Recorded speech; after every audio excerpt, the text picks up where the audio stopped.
वाङ्मे मनसि प्रतिष्ठिता मनो मे वाचि प्रतिष्ठितम् आविराविर्महेधि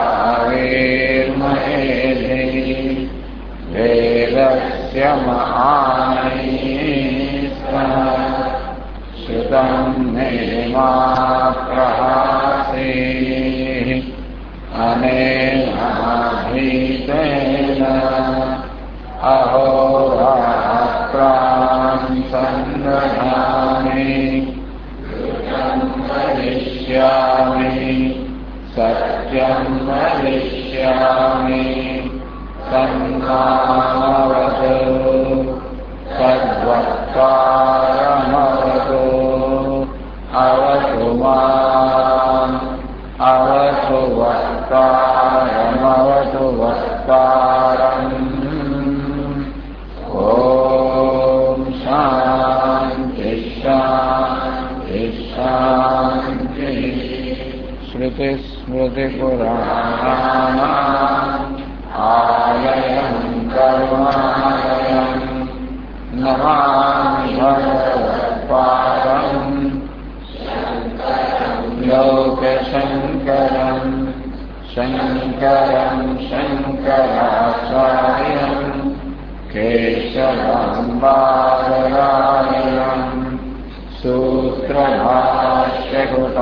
वन्दे भगवन्तौ पुनः पुनः ईश्वरो गुरुरात्मेति मूर्तिभेदविभागिने व्योमवद्व्याप्तदेहाय दक्षिणामूर्तये नमः।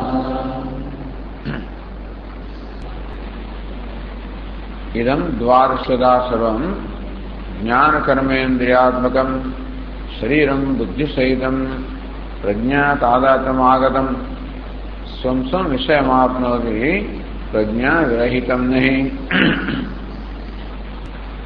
हम प्रज्ञायाः अविभाग प्रदर्शन परम कि प्रज्ञा अविभक्त है, प्रज्ञाओं के विभाग से प्रज्ञाया वाचम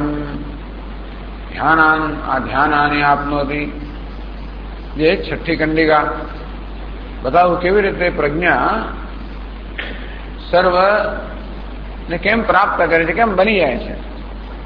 प्रज्ञा वाचम समारोह्य वाचा सर्वाणी नामानि आपनोति। केवी रीते वाणी पर आरूढ़ थईने आ प्रज्ञा सर्व नामों ने प्राप्त करे छे। वाणी पर आरूढ़ थवुं अर्थात वाणी में तादात्म्य सेवुं, वाणी में अहम भाव करवो, हूँ वाग इंद्रिय छू, हूँ वक्ता छू, आ प्रकार अभिमान प्रज्ञा में आत्मा में जन्मवुं। तो आत्मा पहलू पगथિયું बतायो कि आत्मा प्रज्ञा केवी रीते वाग इंद्रिय एक दृष्टांत आप्યું। एमां आरूढ़ थईने एमां तादात्म्य सेवीने एमां अहम भाव सेवीने वाचा वाणी द्वारा सर्वाणी नामानि आपनोति अने वाणीनो विषय जे नाम छे एने प्राप्त करे। अर्थात प्रज्ञा पहला वाग इंद्रिय बनी गई, अभिमान साथे वक्ता बनी गई, पछी वाग इंद्रिय द्वारा नाम एने विषय छे ए बनी गई, एने प्राप्त करे। प्राप्त तो बनी जो आमां बनवुं प्राप्त करवुं आ बधुं एक ज छे। दृष्टि सृष्टिवाद ने अंदर प्राप्त करवुं बनवुं एक ज वस्तु छे। प्रज्ञा प्राणं समारोह्य प्राणेन सर्वान् गन्धान् आपनोति। ए रीते घ्राणेन्द्रियमां अहम भाव करीने घ्राणेन्द्रिय द्वारा बधी गंधने प्राप्त करे तो व्याप्त करे। प्राप्त करवुं व्याप्त करवुं बनी जवुं एक ज वस्तु छे। आ सादा बधो प्रज्ञानो ज विलास छे। जे कई प्रज्ञानो आत्मानो चैतन्यनो विलास छे। भले आपने अनेकतानो अनुभव थतो होय, विषयमां अनेकता छे, इंद्रियोमां अनेकता छे, वही अहंकारमां अनेकता छे। आ बधी अनेकता अनुभवादी वस्तुता वास्तवमां एक ज प्रज्ञा सर्व छे। तो पहला अहंकार ने अनेकता, वक्ता, श्रोता, द्रष्टा, स्प्रष्टा, घ्राता, मनता, आ बधा जे अहंकार छे एना अनेक बधा रूप छे। તો એમાં જાણે એમ લાગે કે અનેક વિભાગ થઈ કે નહીં, આ બધામાં જે અહમ છે, પ્રજ્ઞા છે, એક જ છે વાસ્તવમાં. એ દ્વારા ઇન્દ્રિયને પ્રાપ્ત કરવી એ સ્થૂળીકરણ થયું. પ્રજ્ઞાનું પહેલા અહમ વૃત્તિમાં સ્થૂળીકરણ થયું, એ દ્વારા ઇન્દ્રિયમાં, એ દ્વારા વિષયમાં. ઉર્ધ્વમૂલમ અધશાખમ અશ્વત્થમ. મૂળનું ઉર્ધ્વ છે, શાખાઓ નીચે છે. ઉર્ધ્વ અર્થાત પ્રજ્ઞા, પરમ બ્રહ્મ ઉર્ધ્વ છે. એ કેવી રીતે ધીમે ધીમે નીચે કેમ આવે છે? અર્થાત પારમાર્થિક સત્તામાંથી કેવી ધીમે ધીમે વ્યવહારિક સત્તા, એક જ સત્તા છે દ્રષ્ટિ સૃષ્ટિમાં, પરંતુ આ પારમાર્થિક સત્તા કેવી રીતે ધીમે ધીમે આ રીતે એ વ્યવહારનો વિષય બને છે. બસ વ્યવહારનો વિષય બનવો એનું નામ આવે સર્જન થવું. ઉર્ધ્વમૂલમ અધશાખમ, કેવી રીતે બધી શાખાઓ નીચે ઉતરી આવે છે. એ જ પ્રજ્ઞા કેવી રીતે આ બધો પ્રકારનો વેશ રહે છે. તો આ રીતે પ્રગટ થાય, અભિવ્યક્ત થાય છે. ચક્ષુષા સર્વાણી રૂપાણી આપનોતી. ચક્ષુ અહમભાગ, હું દ્રષ્ટા છું, એ પ્રકારના અહમભાવ દ્વારા, ચક્ષુ દ્વારા એટલે ટૂંકમાં આ જગતને પ્રાપ્ત કરવા માટે, વ્યાપ્ત થવા માટે પ્રજ્ઞાએ વ્યવહારિક સત્તા તો પ્રાપ્ત કરવી જોઈએ. અહમભાવ પછી ઇન્દ્રિય દ્વારા આ વિષયોને પ્રાપ્ત કરે છે. આ રીતે ઇદમ દ્વાદશધા સર્વમ જ્ઞાન કર્મેન્દ્રિયાત્મકમ શરીરમ બુદ્ધિ સહિતમ. તો આ રીતે ઇદમ સર્વમ જ્ઞાન કર્મેન્દ્રિયાત્મકમ કર્ણવૃંદમ. આ સર્વ જે કરણ સમૂહ છે, 5 જ્ઞાનેન્દ્રિયો, 5 કર્મેન્દ્રિયો, અંતઃકરણ, શરીર, એમ કરીને 12નો જે સમૂહ છે. શરીરેણ બુદ્ધ્યા સહિતમ. આ કરણમાં એટલે કે સાધનમાં શરીરનો, બુદ્ધિનો સમાવેશ કરી દેવામાં આવ્યો. તત્પ્રજ્ઞા તાદાત્મ્યમ પ્રાપ્તમ વક્તાસ્મિ દ્રષ્ટાસ્મિ શ્રોતાસ્મિ અભિમાન રૂપમ તાદાત્મ્યમ. એને સમારુહ્ય કહેવામાં આવે. તો સમ્યક આરુહ્ય, સમ્યક આરોહણ કૃત્વા સદ આરૂઢ થઈને અર્થાત તાદાત્મ્ય પામીને આ પ્રકારનો ખ્યાલ કે પ્રજ્ઞામાં ખ્યાલ જન્મ્યો. બીજું કઈ જન્મવાની જરૂર નથી. પ્રજ્ઞામાં ખ્યાલ જન્મ્યો. દ્રષ્ટાહમ એટલે બધું દ્રષ્ટિનું સર્જન થઈ ગયું. શ્રોતાહમ શ્રોત્રેન્દ્રિયનું સર્જન થઈ ગયું. તો વક્તાસ્મિ દ્રષ્ટાસ્મિ શ્રોતાસ્મિ ઇત્યાદિ અભિમાન રૂપમ. શું તો સમારોહણત્વ એને ઉત્તમ સમારુહ્ય એમ જે કહેવામાં આવ્યું, એનો અર્થ આવો થયો કે પ્રજ્ઞામાં આ પ્રકાર અહંભાવ જમ્યો. હું દ્રષ્ટા છું, શ્રોતા છું, વક્તા છું, એમ થઈને એ પ્રકારે પ્રાપ્ત થયેલી પ્રજ્ઞા સ્વમ સ્વમ વિષમ આપનોતી. તો ઇન્દ્રિયકરણ, આ ઇન્દ્રિય ગ્રામ છે. આ જ્ઞાનેન્દ્રિયો પોતાના વિષયને પ્રાપ્ત કરતી હોય, આ જ્ઞાનેન્દ્રિયો પોતાના વિષયને પ્રકાશિત કરતી હોય, આ ચક્ષુ રૂપ રંગને પ્રકાશિત કરતા હોય, આ શ્રોત્રેન્દ્રિય તો કે શબ્દને પ્રકાશિત કરતું હોય, આ વાગ ઇન્દ્રિય નામને પ્રકાશિત કરતું હોય. તો ક્યારે પ્રકાશિત કરે છે કે જ્યારે વક્તાસ્મિ શ્રોતાસ્મિ દ્રષ્ટાસ્મિ, આ પ્રજ્ઞા દ્રષ્ટા શ્રોતા વક્તા એ રૂપમાં જયારે પહેલા પ્રગટ થાય અને એ રીતે વાગ ઇન્દ્રિય પર, શ્રોત્રેન્દ્રિય પર, ચક્ષુરેન્દ્રિય પર અનુગ્રહ કરે, એને ચેતનવંતી બનાવે, ત્યારે પછી એ પ્રજ્ઞા અનુગ્રહથી એ ઇન્દ્રિયો પોતપોતાના વિષયને પ્રકાશિત કરી શકે, ઈશ્વર ન કરી શકે. એટલે સમાહરણત્વેન સમાગતમ પ્રાપ્તમ સદૈવ. આ ઇન્દ્રિયો સમૂહ છે એ પ્રકારે પ્રજ્ઞાથી આરૂઢ થયેલો ઇન્દ્રિયો સમૂહ. પ્રજ્ઞા અહમભાવ એ પ્રકારનો ઇન્દ્રિય સમૂહ. આ ઇન્દ્રિય સમૂહ જેને પ્રજ્ઞા અહમભાવ રૂપે અનુગ્રહ પ્રાપ્ત થયેલો છે એવો ઇન્દ્રિય સમૂહ સ્વમ સ્વમ વિષયમ આપનોતી સ્વકીયમ નાવાદિતમ વિષયમ પ્રાપ્નોતી. ત્યાર પછી ઇન્દ્રિયો પોતાના વિષયને પ્રકાશિત કરી શકે, પોતાના વિષયને પ્રાપ્ત કરે, ઇન્દ્રિયો વિષયના રૂપમાં પ્રગટ થાય. આમ પ્રજ્ઞા વક્તા શ્રોતાનો પ્રગટ થઈ એ દ્વારા ઇન્દ્રિયો પોતાના વિષયના રૂપની અંદર અભિવ્યક્ત થાય, પ્રગટ થાય. પ્રજ્ઞા વિના તું ન પ્રાપ્નોતી. પ્રજ્ઞા વગર ઇન્દ્રિયો પોતાના વિષયને પ્રકાશિત ન કરી શકે. પ્રાપ્ત કરવું, પ્રકાશિત કરવું, ચક્ષુ રૂપ રંગને પ્રાપ્ત કરે કે રૂપ રંગને પ્રકાશિત કરે, એક જ વસ્તુ છે. तथा च प्रज्ञा विना इंद्रिय अभावात, इंद्रिय अभावे च विषय अभावात। या श्रोत्रेन्द्रिय कहो, चक्षुरेन्द्रिय कहो, अब इंद्रियो छे એ ક્યારે હોય? પ્રજ્ઞા છે। દ્રષ્ટાસ્મિ, શ્રોતાસ્મિ, વક્તાસ્મિ, એ રીતે આ પ્રજ્ઞા ઇન્દ્રિયો બની ગઈ। એટલે પ્રજ્ઞા વિના ઇન્દ્રિય અભાવાત, પ્રજ્ઞા ન હોત તો ઇન્દ્રિય ન હોત, કારણ કે ઇન્દ્રિય પ્રજ્ઞાનું જ રૂપ છે। ઇન્દ્રિય ભાવે છે વિષય ભાવાત, જો ઇન્દ્રિયો ન હોત તો વિષય પણ ન હોત, કારણ કે વિષયો જે છે એ ઇન્દ્રિયોનું જે સ્થૂળીકરણ છે। પ્રજ્ઞાનું સ્થૂળીકરણ એટલે અહંકાર, એનું સ્થૂળીકરણ એટલે કે ઇન્દ્રિયો, એનું સ્થૂળીકરણ એટલે વિષય। ऊर्ध्व मूलम अधशाखम, अऊर्ध्व परमात्मा कहो, प्रज्ञा कहो, प्राणोस्मी, प्रज्ञात्मा, એ કહેવામાં આવ્યું। એ કેવી રીતે આવી રીતે જુદી જુદી અવસ્થાઓ દ્વારા આ સમગ્ર જગતના રૂપમાં વ્યાપ્ત થાય છે, પ્રગટ થાય છે। ઇન્દ્રિય ભાવે છે વિષય ભાવાત, વિષયાણામ ઇન્દ્રિય માત્રત્વાત, એટલે કહેવાય કે વિષયો જે છે તો ક્યારેય પણ આપણને વિષયોનો અનુભવ ઇન્દ્રિયના અનુભવ સેવા ના થઈ શકે। રૂપ રંગનો અનુભવ ત્યારે થાય જયારે આપણને ચક્ષુનો અનુભવ થતો હોય ત્યારે જ થાય। એની આપણે નોંધ લેતા હોય કે ન લેતા હોય જુદી વાત છે, પરંતુ ચક્ષુના અનુભવ થયા વગર, ચક્ષુના પ્રકાશિત થયા વગર રૂપરંગ પ્રકાશિત ન થાય, કે શ્રોત્રેન્દ્રિય પ્રકાશિત થયા વગર આ શબ્દ પ્રકાશિત ન થાય। આપણે ભલે શબ્દ સાંભળતા હોય ત્યારે શ્રોત્રેન્દ્રનું જુદું ભાન ન હોય આપણને, પણ શ્રોત્રેન્દ્રની સભાનતા શબ્દની સમાનતામાં સંકળાયેલી જશે, તો જ બહારના શબ્દની સભાનતા થાય। જો આપણને શ્રોત્રેન્દ્રની સભાનતા હોય નહીં તો ના થાય। તે રીતે એ શ્રોત્રેન્દ્રની, ચક્ષુરેન્દ્ર વગેરે ઇન્દ્રિયોની સભાનતામાં પણ પ્રજ્ઞાની સભાનતા, દ્રષ્ટાની, શ્રોતાની સભાનતા છે જ। એ દ્રષ્ટા શ્રોત સમાન પ્રજ્ઞાની સભાનતા છે જ। એટલે વિષયોની સભાનતા ઇન્દ્રિય વગરના માટે વિષયો ઇન્દ્રિયથી અલગ નથી। ઇન્દ્રિય સભાનતા દ્રષ્ટા શ્રોતાની સભાનતા વગરના માટે એનાથી અલગ નથી।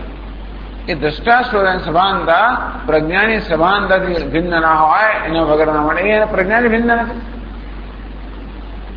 એટલે વિષયાણામ ઇન્દ્રિય માત્રત્વાત, જેને વિષયો કહીએ છીએ વ્યવસ્થામાં તો ઇન્દ્રિયોનું સ્થૂળીકરણ છે। ઇન્દ્રિયાણામ છે પ્રજ્ઞા માત્ર રૂપત્વાત, આ ઇન્દ્રિયો છે એ પ્રજ્ઞા ઇન્દ્રિયમાં બુદ્ધિ પણ આવી ગઈ એટલે એને ઇન્દ્રિયમાં ગણી દીધી। ઇન્દ્રિયો બુદ્ધિથી અન્ય નથી અને બુદ્ધિ પ્રજ્ઞાથી અન્ય નથી। સિદ્ધ પ્રજ્ઞાયા અવિભાગ, એમ ના માનવું કે આ જ્ઞાનેન્દ્રિયો, કર્મેન્દ્રિયો વગેરે આ દ્વાદશ 12 કરણ છે એટલે પ્રજ્ઞા 12 છે। જેમ એક જ અગ્નિ હોય ને 12 આપણે લાકડાઓ હોય તો કેવું એક જ અગ્નિ શેખા 12 શેખામાં જણાય, આમ 12 એવું જણાય એટલા માટે અગ્નિમાં અનેકતા છે એમ નથી। એક જ દીપક હોય અને જુદા જુદા 12 દીપક હોય, પ્રકાશ એક જ હોય તો જુદા આવરણ હોય તો એ પ્રકાશ લાલ, લીલો, પીળો દેખાય માટે પ્રકાશ અનેક છે માનવાની જરૂર નથી। આમ વિષયોની અનેકતા હોય, ઇન્દ્રિયોની અનેકતા હોય, અહંકારની અનેકતા હોય, એટલે આત્માની પ્રજ્ઞાની અનેકતા છે એવું નથી એ બતાવવા માટે કે આ બધા વિભાગ જણાતા હોવા છતાં પણ પ્રજ્ઞામાં આત્મા કોઈ વિભાગ નથી, અવિભક્ત છે, એક અદ્વિતીય છે। અર્થાત આ બધો ભેદભાવ દેખાય છે એ પ્રજ્ઞામાં કોઈ પ્રકારનો દ્વૈત ઉત્પન્ન કરતો નથી, આત્મામાં દ્વૈત ઉત્પન્ન નથી કરતો। સિદ્ધ પ્રજ્ઞા અવિભાગ હૈ, આ રીતે પ્રજ્ઞા અવિભક્ત છે, સિદ્ધ છે।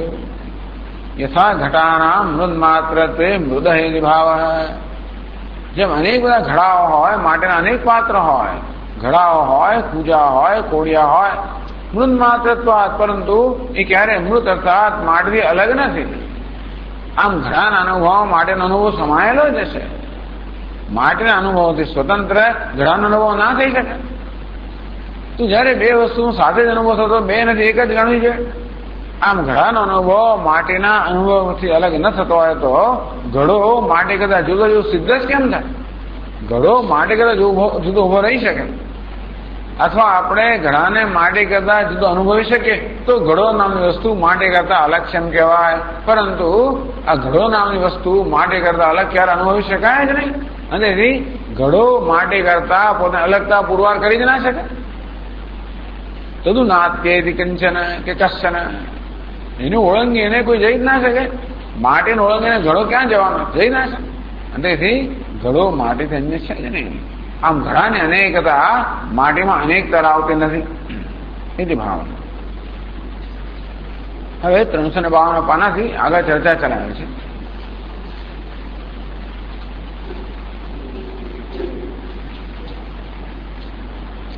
નનુ વાગાદય પ્રજ્ઞા નિરપેક્ષા એવ કુતો વિષય પ્રકાશેયુઃ છે પ્રશ્ન થાય. એમાં હવે પ્રશ્નો કેમ થાય છે? પ્રજ્ઞા દેખાતી નથી ને, પ્રજ્ઞાનો જુદો અનુભવ થતો નથી. પ્રજ્ઞાનો અનુભવ માટીનો જેમ જુદો અનુભવ ના થાય, ઘડા સાથે જ થાય. ચાલો એ તો દ્રષ્ટાંત. અથવા તો સર્પનો અનુભવ રજ્જુ સાથે જ થાય. સર્પના અનુભવમાં રજ્જુનો અનુભવ હોય જ. આ સર્પ છે, એમાં આ છે અંશ તો રજ્જુનો જ છે. એ રજ્જુના અનુભવ વગર, રજ્જુના જ્ઞાન વગર સર્પનો જ્ઞાન કે અનુભવ ના થઈ શકે. તો એ સર્પને આપણે જયારે જોઈએ ત્યારે રજ્જુ દેખાતું નથી, તો આપણે જણાતું નથી. એટલે કોઈ એમ કહે કે સર્પ સ્વતંત્ર છે, એવું કેમ નહીં? કારણ કે પ્રજ્ઞાનો જુદો અનુભવ ના થતો હોય, આપણને તો નામનો અનુભવ થતો હોય, શબ્દનો અનુભવ થતો હોય, પણ પ્રજ્ઞાનો અનુભવ થાય છે એવી નોંધ ના લેવાતી. એટલે કહે છે કે એનું વાગ આદય પ્રજ્ઞા નિરપેક્ષા એવ કુતો વિષય પ્રકાશે એવું. આ વાગ ઇન્દ્રિયો જે છે, જ્ઞાનેન્દ્રિયો, કર્મેન્દ્રિયો શા માટે પ્રજ્ઞાથી નિરપેક્ષ રહીને, સ્વતંત્ર રહીને સ્વયં કેમ પોતાના વિષયનો પ્રકાશિત ન કરે? અથવા આ ઇન્દ્રિયો પોતાના વિષયનો પ્રકાશિત કરી દેવું કેમ ન હોય? એવું શા માટે આપ કહો છો કે ભાઈ પ્રજ્ઞા જ આ બધાને પ્રકાશિત કરે છે, ઇન્દ્રિયો સ્વતંત્ર રીતે પોતાના વિષયને પ્રકાશિત કરતી હોય, એવું કેમ ન હોય? આપણે તો એવું જ લાગે છે. આ ચક્ષુ પોતાના રૂપ રંગને પ્રકાશિત કરે છે, તો આપણે તો આ ચરણો છે પ્રકાશિત કરતું જણાય છે. પ્રજ્ઞા ક્યાં છે ભાઈ? અનુભવમાં જણાતું નથી. ટૂંકમાં આપે જે કહ્યું કે પ્રજ્ઞાથી સ્વતંત્ર રીતે કશો વ્યવહાર ન થઈ શકે. ઇન્દ્રિયો પ્રજ્ઞાથી સ્વતંત્ર વ્યવહાર ન કરી શકે, કે અહંકાર પણ ન કરી શકે. એવું શા માટે? તો તમારે એના પુરાવા રૂપે અનુભવ રજૂ કરવો પડે કે જો પ્રજ્ઞા ન હોય તો વ્યવહાર થતો નથી. અન્વયને વ્યતિરેકથી કહેવું પડે કે પ્રજ્ઞા છે તો વ્યવહાર થાય છે, પ્રજ્ઞા ન હોય તો વ્યવહાર ન થાય. એ તમે કહો એ રીતે તમે અન્વય વ્યતિરેકથી પુરવા કરી શકો કે પ્રજ્ઞાને કારણે વ્યવહાર થાય છે. માટી છે તો બધા ઘડાઓ છે, અને માટી ન હોય તો ઘડા ન હોય એવું બતાવવું પડે. અન્વય વ્યતિરેકથી બતાવ્યો તો જ પુરવાર થાય કે આ ઘડાઓ માટી કરતા અલગ નથી. અંતે એટલે વ્યતિરેક બતાવવો પડે. એટલે પ્રશ્ન પૂછ્યો કે એવું શા પરથી કહો છો કે પ્રજ્ઞા વગર આ ઇન્દ્રિયો વગેરે પોતાના વિષયને પ્રકાશિત ન કરે, વ્યવહાર ન કરે, એવું શા માટે?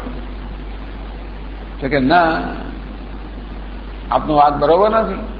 પ્રજ્ઞા સ્વતંત્ર રહીને, પ્રજ્ઞા કહો, ચૈતન્ય કહો, આત્મા કહો, એને સ્વતંત્ર રહીને સતી અપી વિષય સંબંધે પ્રજ્ઞા વિના પ્રકાશ વ્યતિરેકસ્ય સર્વાનુભવ સિદ્ધત્વાદિથી. કે જો ભાઈ વિષય પણ હોય, ઇન્દ્રિય પણ હોય, ઇન્દ્રિયનો વિષય સંબંધ પણ થયો હોય, અર્થાત વિષયનો અનુભવ થવા માટેની આ શરતો થઈ ગઈ હોય, આ પરિસ્થિતિ સ્થપાઈ હોય કે વિષય છે ઇન્દ્રિય સાથે સંપર્કમાં છે, છતાં જો પ્રજ્ઞા ના હોય, પ્રકાશ વ્યતિરેકસ્ય સર્વાનુભવ સિદ્ધત્વાત, તો અનુભવ થતો નથી. શબ્દ બોલાતો હોય, કાનમાં પડતો હોય તો ન સંભળાયું બને. સામે રૂપ રંગ હોય, આંખો ખુલ્લી હોય, જોતા હોય તો પણ આપણે અનુભવ ના થયો બને. પ્રકાશ વ્યતિરેકસ્ય, એ વિષય પણ હોય અને ઇન્દ્રિય પણ હોય, બેનો સંબંધ હોય અને તો પણ અનુભવ ના થાય, એવો બધાનો અનુભવ છે ક્યારેક ને ક્યારેક. સર્વાનુભવ સિદ્ધત્વાદિતિ નહીં પ્રજ્ઞાએત ઇત્યાદિ પર્યાય દશકેન ઉત્તમર્થમાં. પછીની કંડિકામાં કહે છે પ્રજ્ઞા પેતા. તો 43મા પાના પર 7મી કંડિકામાં કહે છે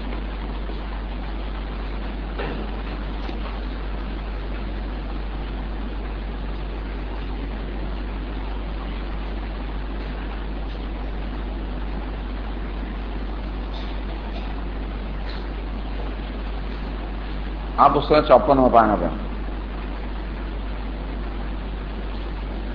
એ જ પ્રશ્ન કરવામાં આવ્યો, નહીં નનું કેમ પ્રજ્ઞા?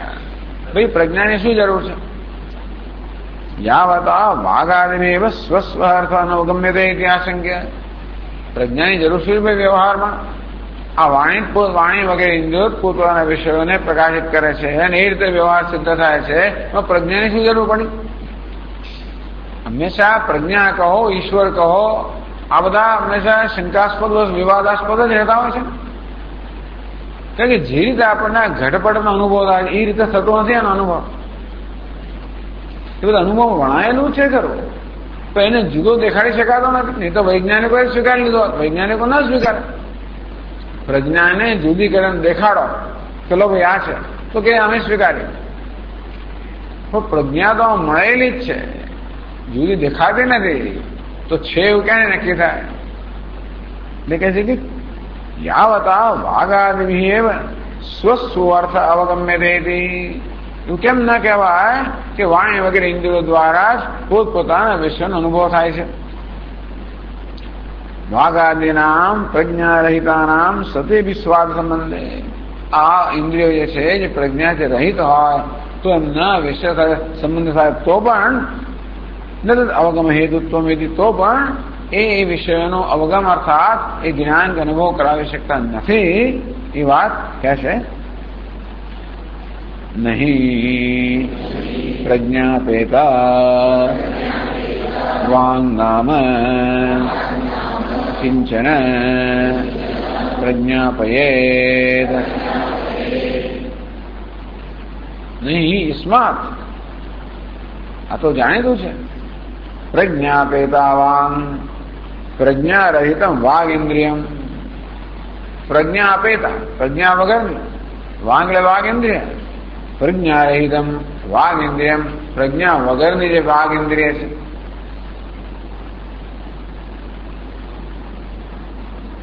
ન કિંચન પ્રજ્ઞાપયેદ કિમપી નામ ન કિંચન નામ પ્રજ્ઞાપયેદ કેમ વક્તવ્યમ સ્વમ પરમ ન અવગમયેદ.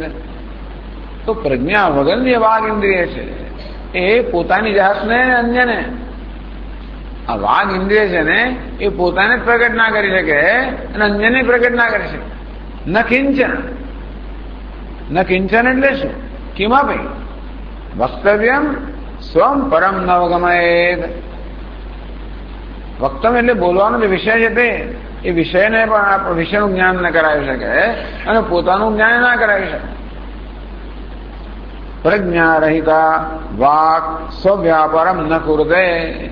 પ્રજ્ઞા વગરની વાઘ ઇન્દ્રિય છે એ પોતાનો વ્યાપાર, બોલવાનો વ્યાપાર ન કરી શકે. કુર્વતી અભી, કદાચ પ્રજ્ઞા વગર વાણી કશો વ્યાપાર કરે, કઈ બડબડે. જેમ કે સ્વપ્નમાં પ્રજ્ઞા હોતી નથી તો એ બડબડે. અવ્યક્ષિતાર્થમ અસંબદ્ધાર્થમ વા કુર્યાત. કદાચ કોઈ બેધાન પણ કશું બોલે પણ ખરા. એટલે આપણે કહેતો હોય કઈ ને કઈ જુદું બેધાન પણ દેતો અસંબદ્ધાર્થમ, ટૂંકમાં જેને વિષય કોઈ સંબંધ જ નથી. અવ્યક્ષિતાર્થમ, હવે પોતે જે કહેવા માંગે જેને કદાચ જુદું માણસ કહેવા માંગતો હોય કઈ અને બોલે કશું, જો પ્રજ્ઞા ના હોય તો, અથવા તો કયું સંબંધ જ ના હોય એવું અસંબદ્ધ એવો પ્રલાપ કરે. એટલે પહેલા તો પ્રજ્ઞાના અનુગ્રહ વગર વાઘ ઇન્દ્રિય કશું વ્યવહાર કરી જ ના શકે. અને કદાચ ને કે વ્યવહાર કરતા પણ એને આપણે યોગ્ય વ્યવહાર ન કહીએ. ટૂંકમાં વ્યવહાર કરનારને ખબર નથી કે શું બોલાય રહ્યો. બોલનારને ખબર નથી કે શું બોલી રહ્યો છે. એ પ્રકારનો વ્યવહાર થાય. ક્યાં તો એવું બોલાય જેને કંઈ સંબંધ જ ના હોય, ઠેકાણું જ ના હોય. અથવા તો જે બોલવા માંગતું અંદર એના કરતા જુદું બોલાય. પ્રજ્ઞા જયારે જતી રહે ત્યારે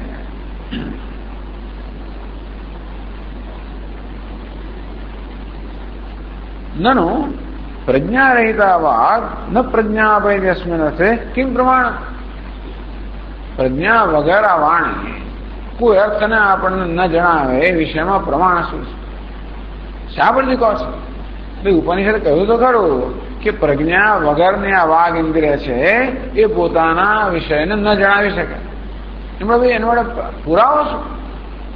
ઇતિહાસંખ્ય સર્વજનીનમ અનુભવમ અભિનયને પ્રમાણાયતી.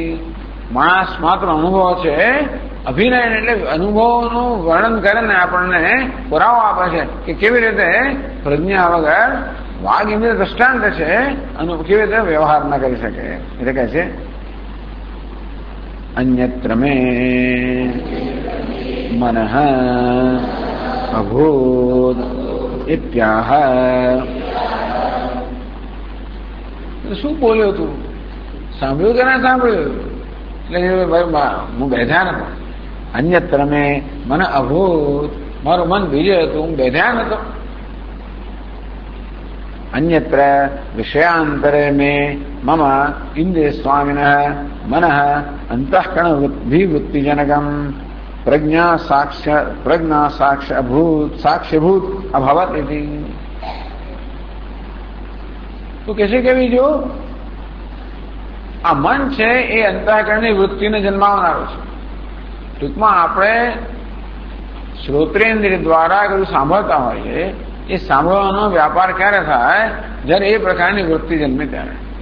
આ ઘડો કે પુષ્પ મારી સમક્ષ હોય એ જોવાનો વ્યાપાર ક્યારે થયો કહેવાય? જ્યારે ઘટાકાર વૃત્તિ જન્મે ત્યારે.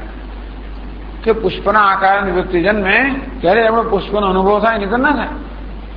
ભાવાર્થ છે કે પુષ્પ પણ હોય અને ચક્ષુ પણ હોય છતાં પુષ્પાકારની વૃત્તિ ન જન્મે કે ઘટાકાર વૃત્તિ ન જન્મે જો મન ના હોય તો. આ મનને પ્રજ્ઞા કે મન પણ પ્રજ્ઞા વગર હોય ના શકે. ભલે એને કહ્યું કે અન્યત્ર મેં મને મારું મન બીજે હતું, અર્થ હું બેધ્યાન હતો. એ મનનો અર્થ શું છે? કારણ કે ઇન્દ્રિય પર પ્રજ્ઞાનો અનુગ્રહ થવા માટે મન જોઈએ.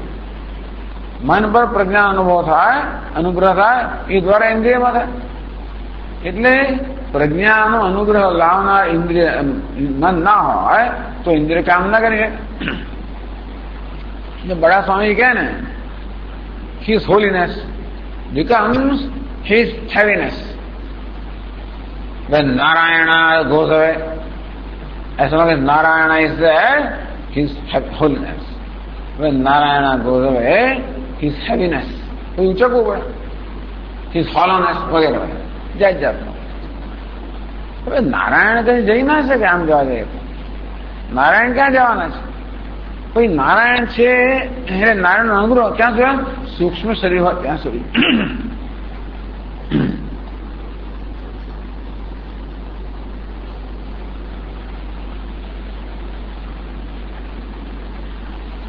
સૂક્ષ્મ શરીર હોય ત્યાં સુધી નારાયણ કહો, પ્રજ્ઞા કહો, એનો અનુગ્રહ પ્રાપ્ત થાય.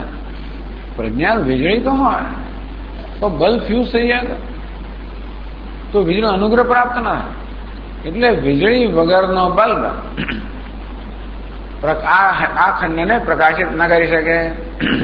વીજળી દેખાતી નથી ને, દેખાતી તો માત્ર બલ્બ. એટલે આપણે એટલે કે ભાઈ આ વીજળી પ્રકાશિત કરે છે. વીજળી ક્યાં છે? આમ તો બલ્બ જ દેખાય છે. એટલે વીજળી વગરનો બલ્બ પ્રકાશિત ના કરે એવું શા પ્રતીક છે? બોલો, ફિલામેન્ટ કાઢેલ અંદર છે, સ્વિચ દબાવી તોય પણ કારણ કે આ બલ્બ પર વીજળીનો અનુગ્રહ થતો નથી તો વીજળી તો જતી રહે. જાણે વીજળીમાં શું છે? કરંટ જતો રહે. પ્રજ્ઞાનો કરંટ જતો ના રહે એ એક વસ્તુ છે. એટલા માટે એમ કહેવાય કે બલ્બમાંથી કે પંખામાંથી મોટર કાઢી લીધી. તો આ ઇન્દ્રિયો કેવી છે? પંખાની પાંખો સમાન છે. મન કેવું છે? મોટર સમાન છે. પ્રજ્ઞા કેવી છે? વીજળી સ્થાને છે. આમ આ પાંખોને વીજળીનો અનુગ્રહ પ્રાપ્ત થાય તો જ પાંખો ફરવાનો વ્યવહાર કરી શકે, ના કરી શકે. કે ભાઈ સ્વિચ તો દબાવી અંદર ફરતું કેમ નથી? અન્યત્ર મે મન અન્યત્ર મનઃ અભવમ નાશ્રવશમ. હું બેધ્યાન હતો. અમે ધ્યાન મોટર કાઢી લીધી. મોટર બીજે જતી રહી તો બધું હોય છતાં પણ પંખ ફરવાનો વ્યવહાર ના થાય. અર્થાત આ પંખો એટલે મોટર દેખાતી નથી ને તો વીજળી દેખાતી. મારા આ પ્રકારનો પ્રશ્ન થાય. મોટર દેખાય, વીજળી દેખાતી નથી તો મોટર સ્વયં ચાલે છે કેમ ના કહેવાય? અથવા આ પંખો સ્વયં ચાલે છે કેમ ના કહેવાય? તો તેને વીજળીના અનુગ્રહ વગર પંખો ન ચાલે છે. અને તે રીતે આ પ્રજ્ઞા જે છે એ પેલા મનને ચેતનવંત બનાવે, એ દ્વારા ઇન્દ્રિયો ચેતનવંત બને. જો મન અન્યત્ર હોય તો ભલે ને ઇન્દ્રિય હોય, ભલે વિષય હોય, ભલે સંપર્ક હોય, તો પણ વ્યવહાર ન થાય. જોવાનો, સાંભળવાનો, બોલવાનો વ્યવહાર ન થાય. કહે છે કે મન અંતઃકરણ ધીવૃત્તિજનકમ. આમ ઘટાકાર વૃત્તિ, શબ્દાકાર વૃત્તિ, નામાકાર વૃત્તિ જન્મનાર જે મન છે એ જયારે ન હોય. પ્રજ્ઞા સાક્ષ્યભૂતમ. જે પ્રજ્ઞાનું સાક્ષ્ય છે, પ્રજ્ઞા સાક્ષી છે અને મન સાક્ષ્ય છે, એવું મન અન્યત્ર અભાવત, એ બીજે જતું રહ્યું. ઇત્યાહ એવું બ્રુતે. આ પ્રકારે માણસ કહે છે. ટૂંકમાં આપણો અનુભવ છે કે આપણે કહીએ તો માણસ સાંભળે નહીં, બીજે ધ્યાન હોય ને. આપણે તો બધું સાંભળે છે અને પેલો માણસ ધ્યાન બીજે જ હોય. ઘણી વખત ટેલિફોન પર પણ આપણે એમ કે સાંભળે છે, શું કશું નોંધ જ ના લેવાય, એ કે બીજું કરતો હોય કે બીજે જતો હોય. પેલું બાળક ઘણું બધું કહેતો હોય, માં કે બધું ઓછી સાંભળવાની. પછી મમ્મી મેં બેટા સાંભળ્યું શું કહ્યું? અન્યત્ર મન અભવામ, અથવા તો અન્યત્ર મેં મન અભૂત, મારું મન બીજે હતું. એટલે કે માણસને કહેવા છતાં ન સાંભળે, એટલે સાંભળવાનો વ્યવહાર ન થયો.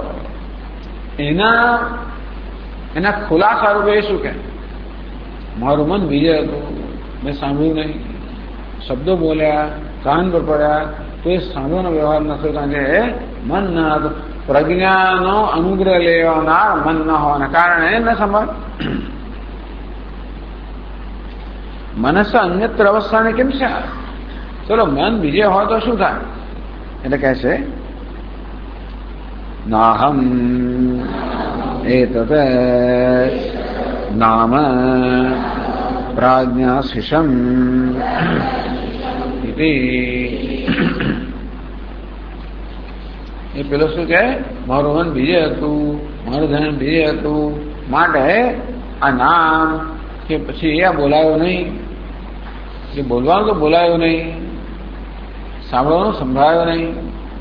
આ વાઘ ઇન્દ્રિય છે ને, શ્રોત્રેન્દ્ર બહુ સરળ હોય. બોલવાની વાત જુદી છે, પણ સાંભળ્યું નહીં, જોયું નહીં.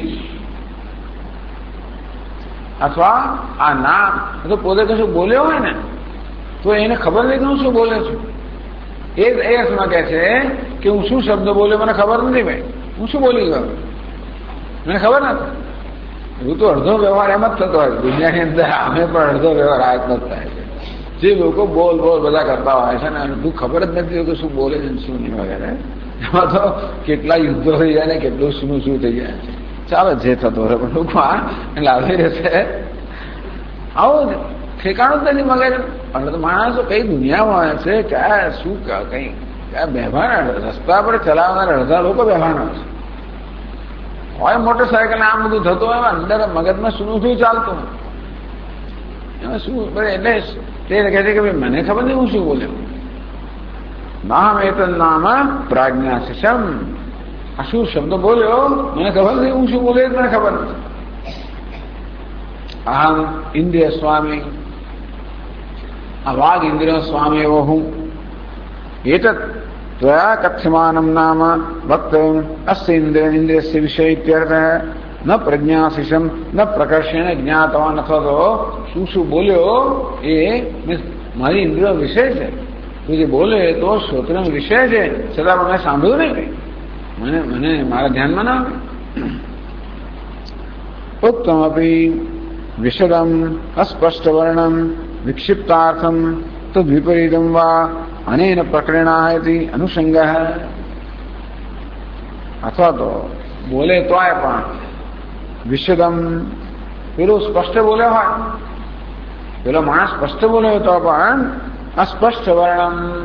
એને કોઈ બી શબ્દ અક્ષરો સંભળાય, કશું આખું સંભળાય નહીં. કઈ ખાનું પડ્યું થતું પણ કઈ ખબર ના પડે શું હતું. એવું થાય. આજકાલ પેલા મોબાઈલનું કનેક્શન જતું રહે, ઘણું એવું થતું હોય ને. એ પ્રજ્ઞાનો અનુગ્રહ નથી. અમારે એક અડધો શબ્દ સંભળાય જતો સંભળાય એવું. અસ્પષ્ટ વર્ણન, વિક્ષિપ્તાર્થમ, ચલો શબ્દો સંભળાય પણ સ્પષ્ટ ના હોય, અથવા સંભળાયને બંધ થઈ જાય, સંભળાયને બંધ થઈ જાય. જેવું મોબાઈલમાં થાય ને એવું આપણું મન જયારે ઠેકાણે ના હોય ત્યારે ક્યાં તો કોઈ બોલે સંભળાય પણ સ્પષ્ટ ના સમજાય, અથવા તો એક જરાક મન આવે ને જતો ત્યારે શબ્દ સંભળાય બસ જતો રહે. તેથી અનેક પ્રકારે આવી રીતે માણસ કહે છે કે મારું મન બીજે હતું અને તેથી મને સમજ ના પડે. તમે શું કહ્યું? સમજ ના પડે. એટલે આટલું ચોખ્ખું તો કહ્યું, આટલા સ્પષ્ટ તો કયા બરોબર છે, પણ મારું મન ઠેકાણે નહોતું એટલા માટે સંભળાયું ખરું પણ સમજાયું નહીં, અથવા કઈ કઈ શબ્દો સંભળાયા પણ એનો શું અર્થ થાય કે સમજાયો નહીં. લોકો કહેતા હોય છે, આ બતાવે છે કે શ્રોત્રેન્દ્રિય હોય, શબ્દ હોય તો પણ સાંભળવાનો વ્યવહાર ન થયો બને જો પ્રજ્ઞા ન હોય. એમ અર્થ પરજ્ઞાન અજ્ઞાન એવો અપ્રત્યક્ષત્વ બી. ટૂંકમાં એને સમજ પડી કે આપણે ખબર ના પડે. આપણે બોલ્યા તો પેલા માણસને સમજ પડી કે ના પડે એ આપણે ખબર કે એની અંદરની વસ્તુ છે. પરંતુ પરસ્ય તદ્વચનેન લિંગેન અનુમાનમ શક્ય છે. પરંતુ એ જયારે કહે ત્યારે આપણે અનુમાન કરીએ કે સમજ પડી કે ના પડે. ફરી બોલી જાય તો આમ કહે, ટેલિફોન નંબર કે બોલી જાય તો એમ કે ગડબડ ગોઠા એટલે ખબર પડે કે આને ખબર નથી પડે. અમેરિકા તો બહુ થાય કે આપણા ઉચ્ચારો જુદા પ્રકારના. આપણે તો પી ને ડી ડી ને એવું બોલે પેલા સમજ જ ના પડે. ડી એને 25 વાર કોઈ ડી, કારણ કે ડી તો છે જ નહીં અંગ્રેજીમાં, એમ તો ડી હોય, પી ના હોય, પી હોય. એટલે જે આપણને એમ કે આપણે બધું આ લોકોને સમજ નથી પડતી અંગ્રેજીમાં. હિન્દુસ્તાની એમ માને કે અમેરિકન લોકોને અંગ્રેજી નથી આવડતું અને અમને આવડે છે. એટલે આ બધા ટી આવું ટી આવું છે આ બધા. એટલે આપણે ટીને બદલે ટી લખીએ એટલે બરોબર એ પ્રકારનો ઉચ્ચાર નથી હોતો. જેમ આપણે દેવનાગરી સંસ્કૃત હોય એને આપણે એનું ટ્રાન્સલિટરેશન કરીને અંગ્રેજીમાં લખીએ એટલે આપણે ભાઈ ડી એચ ધ્યાન એવું કહે, પેલું ધ્યાનામ કરે એને ન ખબર પડે. કારણ કે એ દ નામનો ઉચ્ચાર એ ભાષામાં નથી કે ડ ના હોય, ધારો કે ટ એવું ના હોય. એ લોકો છ ડ એ રીતે કરતા ઉચ્ચાર. એટલે આપણે ટ એમ કહીએ, ડ એવું કહીએ એને સમજ જ ના આવે. ફી બી એ જાત જાતનું જુદું જ નામ લાગે, તદ્દન જુદું નામ લાગે. એટલે આપણે બરોબર એને કઈ ફરી બોલતો એ જુદું જ બોલે, અથવા તો આપણે ઘેર કાગળ આવે જ નહીં કદાચ, આવે તો કઈ જુદા વિચિત્ર નામ આવે ખબર પડે કાંઈ સરનામું બરોબર બરોબર છે એવું ચાલે. એને પ્રજ્ઞા અંદર નથી. આ રીતે માણસને સમજ પડી કે ના પડી એ તો અનુમાનનો વિષય આપણે માટે. એ ક્યારે ખબર પડે આપણને? એ પાછા બોલે ત્યારે ખબર પડે કે એને સમજ પડી કે ના પડી. એટલે કે ના પ્રાજ્ઞાશીષ ન પ્રજ્ઞાશીષ, હું મને જ્ઞાન ના થયું એ બોલે ત્યારે ખબર એને જ્ઞાન થયું કે નહીં. આપણે કહીએ કે પરજ્ઞાન અજ્ઞાન એવો અપ્રત્યક્ષત્વ, જે કે વ્યવહાર થવાને કારણે બીજાને સમજ પડી કે ના પડી એ આપણે પ્રત્યક્ષ નથી. પરસ્ય તદ્વચનેના, તો વ્યવહારના પરિણામે એ બોલે છે એ તદ્દન જુદું જ બોલે. આહા હું ગયો છું એટલે ત્યાં જવાનું કહેતા નથી, તદ્દન જેને કોઈ સંબંધ છે એ પ્રકારનું બોલે. હું તો આમ સમજો, મને તમે કે આ વાત કરો એવું કંઈક થાય એટલે ખબર પડે કે હા કંઈક ઠેકાણું દૂધ છે. એટલે માણસના ભાઈ વ્યવહાર પરથી ક્યારેક બોલનો વ્યવહાર પરથી ખબર પડે કે ભાઈ જુદું સમજે છે. આપણે કંઈક એટલે અંગ્રેજીમાં કે we are not in sync, એટલે કે આપણે ટ્યુનમાં નથી, આપણે સુમેળ નથી. સિંક એટલે સિંક્રોનાઇઝેશન નથી ટ્યુનમાં. પરસ્ય તદ્વચનેન લિંગેન અનુમાનમ શક્ય છે. એને સમજ પડી છે કે નથી પડી એના વચનને વ્યવહાર આપણે અનુમાન કરી શકીએ. તથા છે પ્રજ્ઞારહિતમ ઉક્તમ ઇન્દ્રિયમ ન સ્વવ્યાપાર કરમિતિ. તો એ જયારે એમ કે મને સમજ નથી પડી ત્યારે ખબર પડે કે ભાઈ એની શ્રોત્રેન્દ્રિય વ્યવહાર કર્યો નથી, એની શ્રોત્રેન્દ્રિય સામાન્ય વ્યવહાર કર્યો નથી. કારણ કે એમ પ્રગટ કરે કે મને સમજ ના પડી. સાંભળ્યું તો સમજ ના પડી. સાંભળ્યું નો અર્થ એ થયો કે શ્રોત્રેન્દ્રિય છે, સમજ ના પડે અર્થાત પ્રજ્ઞા નથી. એટલે ક્યાં તો સંભળાય જ નહીં, તદ્દન મન બીજો હતો. મન જરા તરા હોય તો પૂરેપૂરું ના હોય તો કદાચ સંભળાય કે થયું ખરું, એ થયું ખરું, મને લાગે ખરું, એમ ઘણી વાર ગયા. બાકી કઈ છે કઈ કઈ સમજ પડે નહીં. એટલે આપણે ઘણી વાર તો હોય છે ને. એનો અર્થ એ થયો કે આ શ્રોત્રેન્દ્રિય છે પણ છતાં સમજવાનો વ્યવહાર ના કરી શકે જો પ્રજ્ઞા ના હોય તો. એટલે પ્રજ્ઞા રહિત એટલે કે નહીં પ્રજ્ઞાપેતા વાંગ નામ કિંચન પ્રજ્ઞાપેત. પ્રજ્ઞાથી રહિત આ વાઘ ઇન્દ્રિય છે એ કશું નામ વગેરે કઈ પણ આપણને જણાવી ના શકે.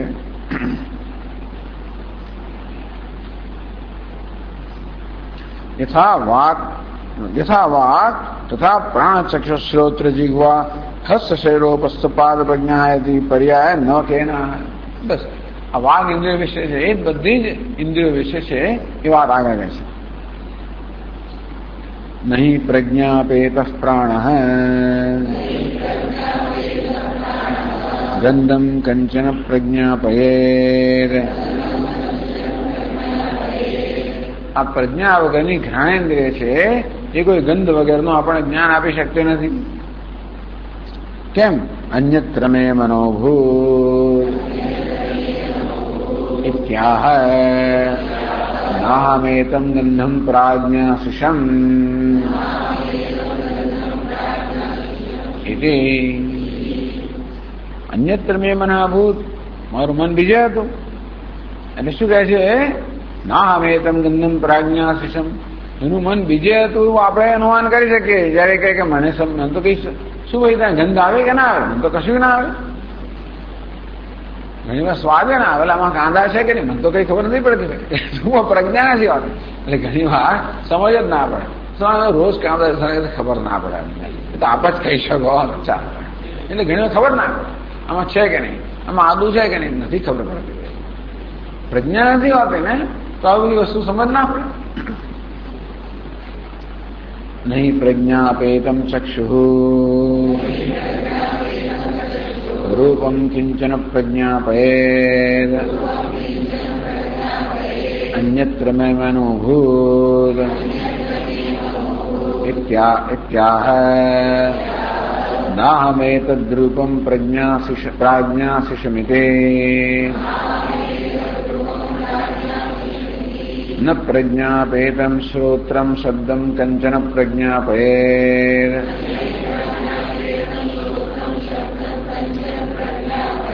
અન્યત્ર મે મનોભૂત ઇત્યાહ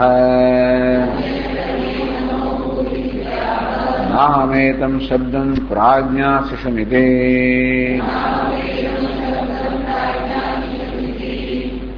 નહીં પ્રજ્ઞાપેતા જિહ્વાન રસમ કંચન પ્રજ્ઞાપયેત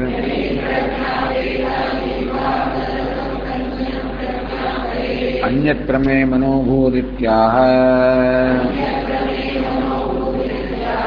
નાહમેતમન્નરસમ પ્રાજ્ઞાશિષમિતે. આવો અલા મીઠું છે કે નહીં મને ખબર નથી પડતી. ખબર જ ના પડે. મીઠા વગર આ ખાઈ તો ખબર પડે છે. એટલે ઘણા લોકોને એવું જ છે બધું. ભાઈ આ જીહ્વા રસમ ન કંચન પ્રજ્ઞાપયેત. પ્રજ્ઞા ના હોય તો જીહ્વા અન્નરસનો આપણને જ્ઞાન ના કરાવી શકે. ટૂંકમાં જીહ્વા માત્રમાં અન્નરસનો અનુભવ કરાવવાની ક્ષમતા નથી જો પ્રજ્ઞાનો સહકાર ના હોય તો. ચાલો મીઠાની સમજ ના પડે, ઘણી વાર કશું ખબર જ ના પડે શું ખાધું. માણસ ખાતા ખાતા કઈ ચિંતામાં હોય, કશું છે નહીં. ઘણી વાર જમતા માણસ મગજ ઠેકાણા નથી હોતો. હવે એ ચિંતા હોય, કશું થતું હોય, મગર એની જ વાત આ બધું ખવાતું હોય, ખાઈ જ જાય લોકો, ગળી જ જાય, બધું પતી ગયું, ઉદ્વાસન જતા 2 મિનિટમાં શું ખરીદે, શું ખાધું, જે ખરીદે સ્વામી એમાં શું જે ખાધું ખરું અંદર પેટમાં નાખવાનું છે. આવું કહેવાય. એટલે અપમાન કેટલું, ભોજનનું અપમાન કરવાનું, પેટમાં નાખવા માટે નથી માત્ર એવું. ટૂંકમાં આપણે કેટલું બધું અનાદર કરીએ છીએ વસ્તુઓ. આમ આ પ્રકારના બધા વ્યવહાર છે. એનો અર્થ એ કે મન ઠેકાણ હતું જ નહીં. ખાધું ખરું, મગજ ઠેકાણ. ચા ઘટ આવી ગયા, પેલું ગળી ગયા, પતી ગયું, કામ પતી ગયું. આ બધા રોજના અનુભવો બતાવે છે કે પ્રજ્ઞા ન હોય તો આ આપણા કર્ણ આપણે અનુભવ કરાવી શકતા નથી.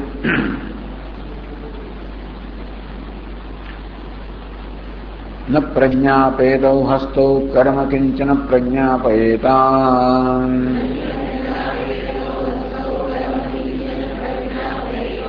અન્યત્ર મે મનોભૂરિત્યાહ નાહમેતત્ કર્મ પ્રાજ્ઞાશિષમિતિ.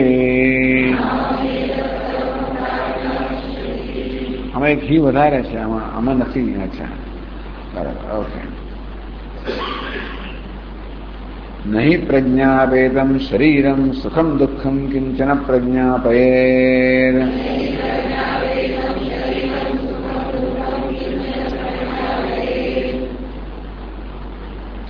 અન્યત્ર મે મનોભૂરિત્યાહ નાહમેતત્ સુખમ દુઃખમ પ્રાજ્ઞાશિષમિતિ.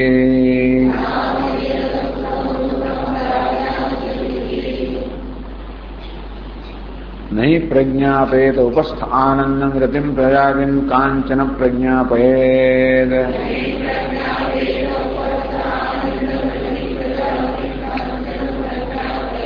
અન્યત્ર મે મનોભૂરિત્યાહ નામેતમાનંદમ ન રતિમ ન પ્રજાતિમ પ્રાજ્ઞાશિષમિતિ.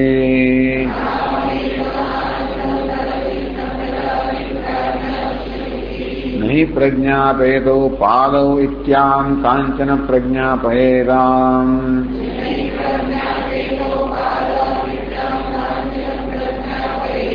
અન્યત્ર મે મનોભૂરિત્યાહ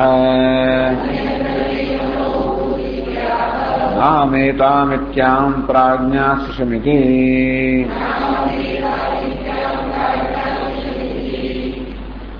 ઉપનિષદ એક એક કિસ્સો લઈને કહે છે. દરેક પર્યાય લઈને કહે છે. કેવી રીતે આપણે માણસ ચાલતો હોય ખબર ના પડે કે અહીંયા આવી ગયા આપણે એકદમ એવું થાય. વાતો કરતા કરતા કે બેજાન પડે માણસ ચાલે પહોંચી જાય અથવા બીજે ક્યાંય પહોંચી જાય. હવે સ્કૂલમાંથી કોલેજમાં સ્કૂલમાં જતો હોય સાયકલ પર ચાલતું ચાલતું ખબર પડે આ તો બીજે ક્લાસમાં જઈને બેસી જાય. ખબર પડે આ તો મારે બીજે ક્યાંય તો કોલેજમાં જવાનું છે. આમ બદલાઈ જાય ને. 12 વર્ષ સુધી સ્કૂલમાં રોજ ગયો અને એકદમ કોલેજમાં જાય તો રસ્તો ભૂલી જાય. હવે બેઠા પણ લોકો ઘણી વાર ઘર બદલાય ને પણ ત્યાં પહોંચી જતા હોય. મોટર ગાડીમાં પેલા આમને આમ પેલો ટર્ન લેવાની રોજની તેઓ આદત હોય ને એ બધા આમ પહોંચી જાય. આ તો જુદો રસ્તો લેવો, આ તો પેલી એક્ઝિટ આને મતલબ પેલી લેવાની નથી, જો આગળની એક્ઝિટ લેવાની નથી, પેલી જૂની ટેવ પ્રમાણે પછી 2 એક્ઝિટ પછીની એ લઈ લે પછી ત્યાંથી પહોંચી જાય. પછી ખ્યાલ આવે. આ રીતે જયારે આપણું મન અન્યત્ર હોય ત્યારે ભલો જવાનો વ્યવહાર થાય પણ હું ગયો એ મને ખબર નથી. ડ્રાઇવિંગ કરવાનો વ્યવહાર થાય હું આવી ગયો મને ખબર નથી. એ બતાવે છે કે પ્રજ્ઞા વગર આ બધો વ્યવહાર સંભવિત નથી. વાક પર્યાયવત પર્યાયાષ્ટકમ વ્યાખ્યાયમ. જેમ વાણીના વિષયમાં આ બધા 8 જે કિસ્સાઓ છે એની પ્રકારે વ્યાખ્યા કરવી જોઈએ. વિજ્ઞાતવ્ય કામયો બુદ્ધિમંતરેણ અનુપલંબસ્ય સર્વજનીનત્વાत् ધ્યેયમેવ ઉરરીકૃત્યાહ. ધી વિજ્ઞાતવ્યમ કામ આ બધા મનના વિષય છે. વિજ્ઞાતવ્ય કામયો બુદ્ધિ ના હોય તો વિજ્ઞાતવ્ય કે જાણવાનું છે તે કામ અર્થ ઈચ્છા અનુપલંબસ્ય જો બુદ્ધિ છે બુદ્ધિ ના હોય તો જે જાણવાનું છે જણાય નહીં, ઈચ્છા પણ ના જન્મે. એ પણ અનુભવ છે. એ વાત આગળ રહેશે. એટલે આમાં ખાલી ધીની વાત કરે છે, પરંતુ પ્રજ્ઞા એટલે વિજ્ઞાતવ્ય અને કામની વાત નથી કરતા. જાણવ આવે છે. હવે પછીના છેલ્લા પર્યાયમાં જે કહે છે જુઓ, સાંભળો, વાંચો. નહીં પ્રજ્ઞાપેતાધિ કાચન સિદ્ધ્યેત.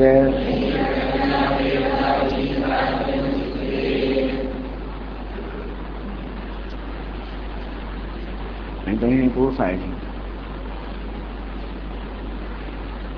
બસ આટલે સુધી જ છે. નહીં પ્રજ્ઞાપેતાથી કાચન સિદ્ધે. તેનો અર્થ એ છે કે ખરેખર તો મનના 3 વિષયો છે, વિજ્ઞાતવ્ય, કામ અને ધી. એ 3 ના લીધા, બીજા બધા કિસ્સા બધા લીધા. જે ઉપસ્થાના 3 વિષયો હોય તો 3 લીધા, શરીરના સુખ દુઃખ હોય તો 2 બંને લીધા. આમાં વિજ્ઞાતવ્ય, કામ અને ધી 3 નથી લેતા. એટલે કે ભાઈ જેમેવ ઉરુરીકૃત્ય, ટૂંકમાં એ જી ન હોય તો પછી કામ અને વિજ્ઞાતો પણ નથી હોતું. એટલે કહે છે કે નહીં પ્રજ્ઞાપેતાથી કાચન સિદ્ધેત. પ્રજ્ઞા વગરને આ ધી છે, બુદ્ધિ છે, એ કશું સિદ્ધ ના કરી શકે. કાપી એટલે શું? વિજ્ઞાતવ્ય કામાદિ વેદિન્નાદિ અંતઃકરણ વૃત્તિ. કામ કહો, પછી વિજ્ઞાતવ્ય કહો, કેવી હોય છે તો ધી કહો, વિજ્ઞાતવ્ય કહો, કામ કહો, પરંતુ એટલે બુદ્ધિ કે અંતઃકરણ વૃત્તિ પ્રજ્ઞા વગરની હોય તો એ હોય જ ના શકે. પ્રજ્ઞા વગર બુદ્ધિ કે અંતઃકરણ હોય જ ના શકે. અંતઃકરણ હોવા પણ પ્રજ્ઞા વગર સિદ્ધ ના થાય. બીજો બધો વ્યવહાર જે છે ને એ તો બુદ્ધિ દ્વારા, એમાં કહ્યું પ્રમાણે બીજી બધી કર્મેન્દ્રિયો જ્ઞાનેન્દ્રિયોના સંબંધ, એમના કિસ્સામાં તો અંતઃકરણની વૃત્તિ જન્મે ત્યારે જ એ અનુભવ થાય કે વ્યવહાર સિદ્ધ થયો. પણ અંતઃકરણના વિષયમાં શું? આ ચક્ષુરિન્દ્રિય છે એ ઘડાનો સંભાળ કરે અને ઘટાકાર વૃત્તિ જન્મે ત્યારે કહેવાય કે મને અનુભવ થયો. પણ આવું મન છે જેમાં વૃત્તિઓ છે, વૃત્તિ જન્માવનાર મન છે, એ કે મન વિશે તો કહે છે કે ભાઈ એ મન હોય જ ના શકે જો પ્રજ્ઞા ના હોય. મનનું હવા પણ સિદ્ધ ના થાય. પ્રજ્ઞાપેતા અસાક્ષિકા ન સિદ્ધે. આપણું બુદ્ધિ છે, મનમાં વિચાર છે, ક્યારે ખબર પડે? ઘટાકાર વૃત્તિ છે, મેં સાંભળ્યું, મને સમજ પડી, એ વસ્તુ ક્યારે સિદ્ધ થાય? જ્યારે પ્રજ્ઞારૂપી સાક્ષી હોય ત્યારે. અર્થાત મનની વૃત્તિ છે એવું ક્યારે ખબર પડે? એ મનની વૃત્તિ જયારે ચૈતન્ય વડે સાક્ષી વડે પ્રકાશિત થાય ત્યારે. સાક્ષી ન હોય તો મનનું હોવા પણ સિદ્ધ ના થાય. એટલે કહે છે કે પ્રજ્ઞાપેત અસાક્ષિકા ન સિદ્ધેત ન પ્રજાયેત ન અવગમ્યતે. બુદ્ધિનો હોવા પણ નક્કી ના થાય, સિદ્ધ ના થાય. બુદ્ધિ કશો વ્યવહાર ન કરી શકે જો પ્રજ્ઞારૂપી સાક્ષી ના હોય. જેમ કે સુષુપ્તિમાં પ્રજ્ઞા પણ સાક્ષી નથી આવતું. એટલા માટે આ મન છે એ કોઈ વ્યવહારનો સિદ્ધ થતો નથી. એટલે પેલા 8 કિસ્સામાં તો મન બીજે જતું રહે ત્યારે વ્યવહાર સિદ્ધ ના થાય. એટલે મન દ્વારા પ્રજ્ઞાનો અનુગ્રહ થાય ત્યારે બીજા 9માં વ્યવહાર થાય. તો મનમાં પોતાનામાં સાક્ષી રૂપી જયારે એનો અનુગ્રહ ના હોય ત્યારે મનનો વ્યવહાર સિદ્ધ ના થાય. એટલે મનનો વિચારવાનો, ઈચ્છવાનો, જાણવાનો એ કશો વ્યવહાર ન થાય જો પ્રજ્ઞારૂપી સાક્ષી ન હોય. આ રીતે પ્રજ્ઞા વગર કશો વ્યવહાર સિદ્ધ ના થાય. એટલે કે એમના માનું કે આ કર્મેન્દ્રિયો, જ્ઞાનેન્દ્રિયો, અંતઃકરણ સ્વયં સ્વતંત્ર રીતે પોતાનો વ્યવહાર કરે છે. એ તો પ્રજ્ઞાથી જોડાઈને, પ્રજ્ઞાથી અનુગ્રહિત થઈને, પ્રજ્ઞાથી તાદાત્મ્ય પામીને વ્યવહાર કરે છે. એટલે પ્રજ્ઞા વ્યવહાર કરે છે. વાસ્તવમાં પ્રજ્ઞા એ બધા દ્વારા વ્યવહાર કરે છે એમ કહેવાય. તો હવે આગળ કે છે આપણને 469 શ્લોકમાં 352 પાના પર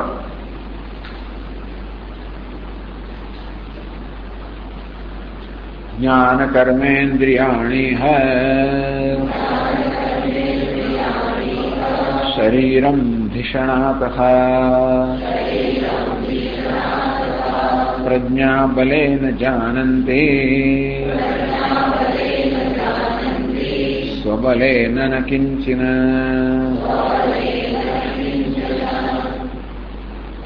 કિંચન જોઈએ.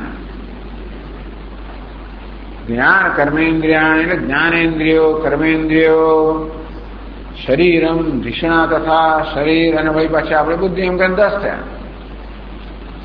પ્રજ્ઞા બલેન જાનંતી. એ જે જાણે છે એ પ્રજ્ઞાના બળથી જાણે છે. ન કિંચન સ્વબલેના. પોતાના બળથી નહીં, પ્રજ્ઞાના બળથી વ્યવહાર કરે છે. ટીકામાં કહે છે જ્ઞાનેન્દ્રિય, કર્મેન્દ્રિય, શરીર ધિષણા પદવાચ્ય. આ ધિષણા શબ્દથી અંતઃકરણ સમજવાનું. અંતઃકરણ રૂપાણી દ્વાદશ કરણાને, આ પ્રકારે જે 12 કરણ કહેવામાં આવ્યા. પ્રજ્ઞાયા પ્રજ્ઞા બલેન, પ્રજ્ઞાયા બલેન પ્રજ્ઞાના બળથી, પ્રજ્ઞા બલેન એક એવકાર ઉમેરવામાં આવે. પ્રજ્ઞા બલેન એવ, પ્રજ્ઞાના બળથી જ જાનંતી તે જાણે છે, વ્યવહાર કરે છે. સ્વબલેન સ્વ સામર્થ્યને તું ન કિંચિત જાનંતી, પણ પોતાના વ્યવહાર પોતાના બળથી પોતાના સંબંધી કંઈ જાણતી નથી. પ્રજ્ઞાયા પાયે વિષય પ્રકાશ અદર્શના વિધિ, કઈ પ્રજ્ઞા જ ન હોય તો પેલો વિષયનો પ્રકાશ થતો નથી, એટલે કે શબ્દ સંભળાતો નથી, રૂપ જોવાતું નથી, વિષયો આપણામાં ટ્યુબલાઇટ થતી નથી કે જોયું સાંભળ્યું એ પ્રકારનો પ્રકાશ થતો નથી. અત્રાર્થે લોકાનુભવ અભિનયથી, આ વિષયમાં લોકોનો અનુભવ છે એ અભિનય કરે, એટલે જે પ્રકારનો અનુભવ થાય છે એ શબ્દોમાં અનુભવનો વર્ણવો એનો અભિનય. યત હેતિ યતો ભવન્તિ વક્તારઃ નાજ્ઞાસિષ્મ વયન્ત્વિદમ ઉક્તમ દૃષ્ટમ સુખમ બુદ્ધમ આસીદત્ર મનોનનઃ.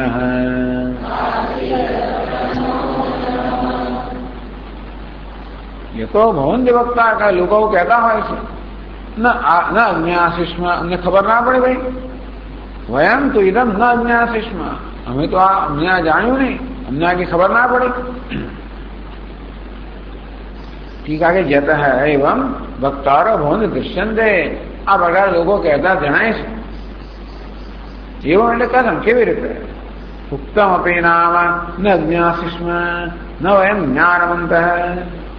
તમે કહ્યું તો ખરું, પણ તો અમને સમજ ના પડે, અમને સંભળાયો નહીં. યત ન અસ્માકમ, કહ્યું ને મન અત્ર મનોનનઃ, ન એટલે અસ્માકમ મન એટલે અમારું મન આમાં હતું. ચિત્ત તાદાત્મ્ય પ્રજ્ઞારૂપમ, મન એટલે પ્રજ્ઞા સમજવાની, કે મન એટલે જેમાં ચિત્ત પ્રજ્ઞાનું તાદાત્મ્ય થયું છે એવું મન. એટલે મન નહોતું, પ્રજ્ઞા પણ નહોતી. પ્રજ્ઞાને હોવા વડે મનનું માધ્યમ તો જોઈએ, એ મન ના હોય એટલે પ્રજ્ઞા પણ ના હોય, એટલે પ્રજ્ઞા નથી માટે આ વ્યવહાર થતો નથી. અત્ર ઉત્તે નામની નાસી રીતિ, અમારું મન તો આ વ્યવહારમાં ન હતું. એવમ ચક્ષુષા દૃષ્ટમાસી, તે રીતે ચક્ષુ વડે તમે કંઈક દેખાડ્યું તો ખરું, પણ અમે કંઈક જોયું નહીં. શરીરેણ સુખમ બુદ્ધમાસીદ, અથવા તો આ શરીરને સરસ સ્પર્શ થયો તો કંઈ ખબર ના પડી. તથાપિ મનસ અન્યત્ર ભાવાત ન અજ્ઞાસિષ્મ, શરીરમાં સરસ સ્પર્શ હતો ખરો, અમારી દ્રષ્ટિ સામે સરસ રૂપ હતું ખરું, પણ મન બેધ્યાન હોવાના કારણે અમને એનો અનુભવ ના થયો. ઉપલક્ષણ છે તો અન્યેષા, આ રીતે બધી ઇન્દ્રિયોના વિષયમાં સમજી લેવું. તથા તો શ્રુત્યંતરામ, ઉદાહરણમાં કહેવામાં આવ્યું અન્યત્ર મનઃ ભુવમ નાશ્રવસમ. એના ભાગવતમાં દ્રષ્ટાંત આપવામાં આવે છે કે રસ્તાની બાજુમાં બેસીને એક માણસ એ દત્તાત્રેયમાં આવશે, એક માણસ પોતાનું તીર ઘડી રહ્યો છે. એક લુહાર બેઠો છે રસ્તાની બાજુમાં અને પોતાના તીરને ઘડી રહ્યો છે, કે એને તીક્ષ્ણ કરી રહ્યો છે, ઘસી રહ્યો છે. એટલો એમાં મશગુલ છે કે રાજાની સવારી પસાર થાય, જતી રહી. તો પૂછ્યું કે રાજાની સવારી જોઈ? તો કે ના ભાઈ, અન્યત્ર મનઃ ભુવમ ના દુષ્ટમ. અલ્લાહ પણ ઢોલ વાજા વાગતા સંભળાયું કે નહીં? અન્યત્ર મનઃ ના શ્રવસમ, મને કઈ સંભળાયું નહીં. ચિત્તને એકાગ્રતા કોણ? એટલે તો એકાગ્રતાનો દ્રષ્ટાંત છે, પણ જોડે જેનો અર્થ એવો થયો કે જો મન ના હોય તો ઓછો વ્યવહાર થતો નથી. એ રીતે નૈયાયિક લોકો મનનું હોવાનું સિદ્ધ કરે છે. નૈયાયિક લોકો કહે છે કે મન પણ એક ઇન્દ્રિય છે, એ ન હોય તો વ્યવહાર સિદ્ધ થતો નથી. એ સીધી વાત છે, પણ આ યાદ રાખવું કે જયારે પ્રજ્ઞાનો અનુગ્રહ ના હોય ત્યારે વ્યવહાર થતો નથી. તથા ઇન્દ્રિય વ્યાપાર બી, અર્થાત ઇન્દ્રિયો વ્યાપાર થતો હોય ત્યારે, એટલે આંખોની સામે વસ્તુ હોય, કાન પર શબ્દ પડતો હોય ત્યારે પણ પ્રજ્ઞાયા ચિત્ત પ્રતિબિંબ ગ્રાહિણ્યા વ્યતિરેકે. જો પ્રજ્ઞા ન હોય એટલે ચિત્તમાં પ્રતિબિંબિત થયેલી પ્રજ્ઞા જો ન હોય તો પ્રકાશ વ્યતિરેક હે, તો પ્રકાશ નથી હોતો. આ વ્યતિરેક સર્વાનુભવ સિદ્ધ હે. અન્વય બતાવ્યો કે એવું પ્રજ્ઞા બધે પ્રાપ્ત કરે છે, વ્યતિરેક બતાવ્યો પ્રજ્ઞા વગર પ્રાપ્ત થતું નથી. અન્યથા તથા અભિલાભ અનુપત્તે. એ લોકો બોલે જ નહીં. પ્રજ્ઞાના અભાવમાં વ્યવહાર થતો નથી એમને કહેવા બધી ખબર પડે છે. વ્યવહાર નથી તો આપણે અંદર સુધી ખબર ના પડે, તો બોલવા બધી ખબર પડે કે આ વ્યવહાર સાંભળ્યું નથી, જોયું નથી, સ્વાદ નથી, સમજ પડી નથી વગેરે. એ બતાવે છે કે પ્રજ્ઞા વગર વ્યવહાર સિદ્ધ થતો. આમ વ્યતિરેક બતાવે. એથી કહ્યું કે પ્રજ્ઞા જ વાસ્તવમાં સર્વ વ્યવહાર માટે કારણભૂત છે. પ્રજ્ઞા જ એકમાત્ર. ઉક્તાર્થવમ પ્રજ્ઞાયા અવિભાગમ અદ્વિતીય રૂપમ અભિનય દર્શાવી. આજે અન્ય વ્યતિરેક કહેવામાં આવ્યો એનું ફળ શું ફલિત થયું? પ્રજ્ઞાયા અવિભાગમ કે પ્રજ્ઞાનો વિભાગ નથી, અદ્વિતીયતા રૂપમ અને પ્રજ્ઞા જ માત્ર છે. આ બધા નામ રૂપમાં, ઇન્દ્રિયોમાં, વૃત્તિઓમાં અનેક વિભાગ હોવા છતાં પ્રજ્ઞા વિભાગ નથી. પ્રજ્ઞા અવિભક્ત છે એટલું જ નહીં, પરંતુ પ્રજ્ઞાથી અન્ય કંઈ છે જ નહીં. પ્રજ્ઞા જ માત્ર છે, અદ્વિતીય છે. એટલે કે અનેક તણખામાં વહેંચાવા છતાં અગ્નિમાં વિભાગ પડ્યા નથી. તો ઉપરાંત અનેક તણખા હોવા છતાં અગ્નિ એક જ છે, અદ્વિતીય છે. અનેક અલંકાર હોવા છતાં સુવર્ણનો વિભાગ નથી.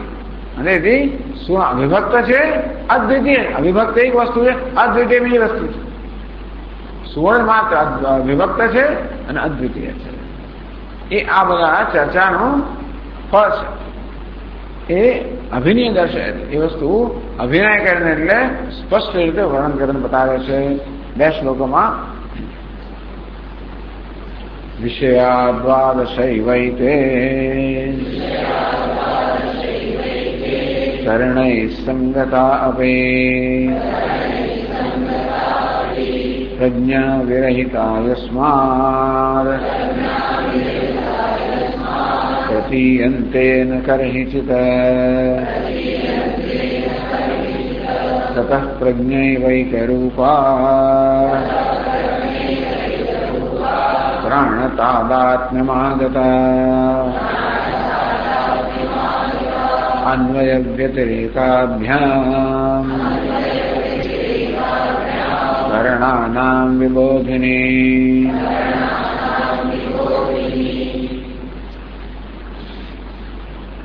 વિષયા દ્વાદશ એવ એતે કર્ણૈ સંગતા અપી.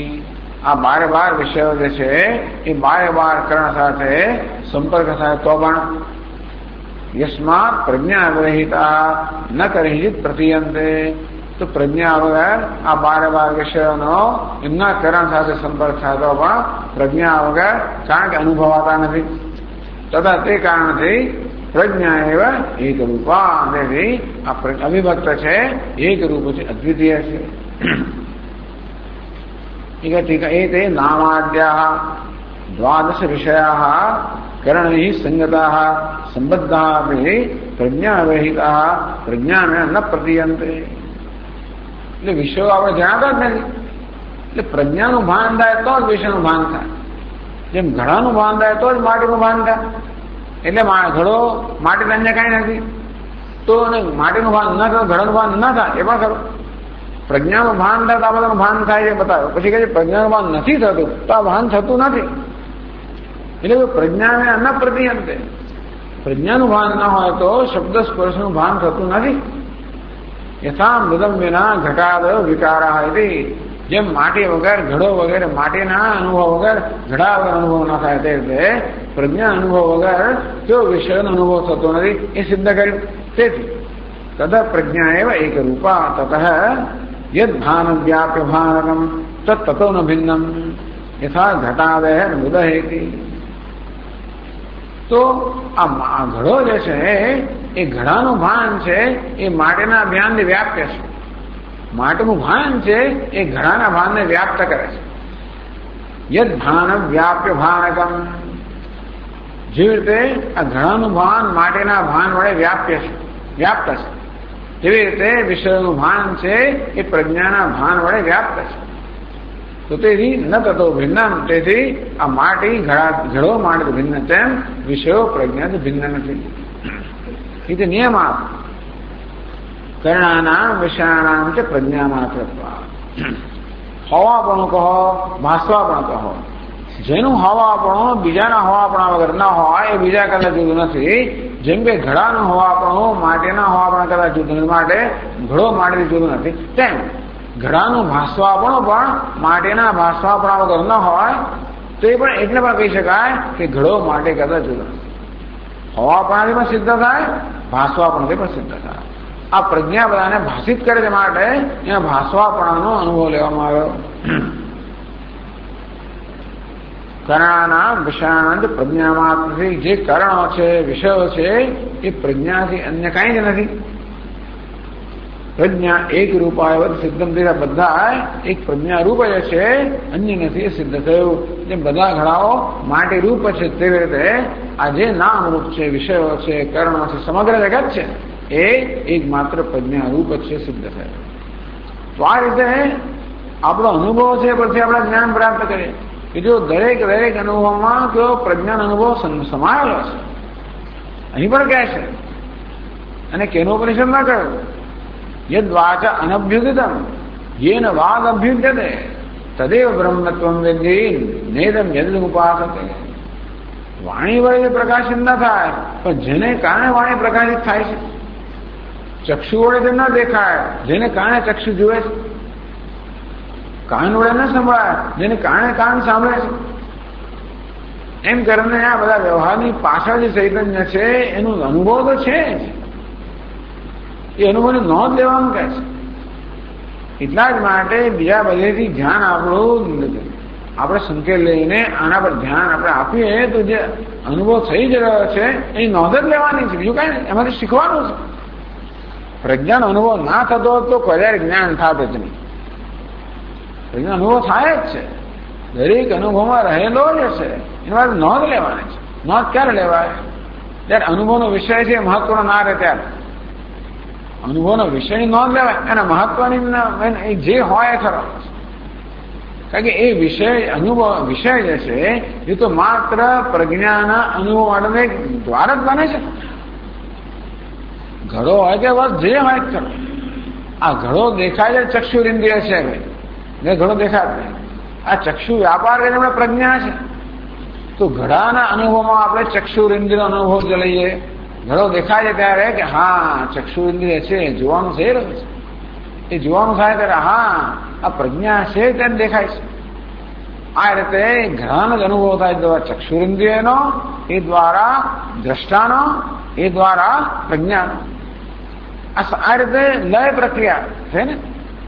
આપણને સર્જનની પ્રક્રિયા બતાવી કેવી પ્રજ્ઞા પહેલા દ્રષ્ટા બને છે, પછી ચક્ષુ ઇન્દ્રિય બને છે, પછી આ વિષય બને છે. આ તો છે જ, આ સતત થઈ જ રહ્યું છે. એનું નામ દ્રષ્ટિ સૃષ્ટિવાદ, કે સતત થઈ રહ્યું છે, સતત પ્રજ્ઞા આ પ્રકારે ફેલાઈ રહી છે. તો ચાલો એ જે અનુભવ છે એની નોંધ લો.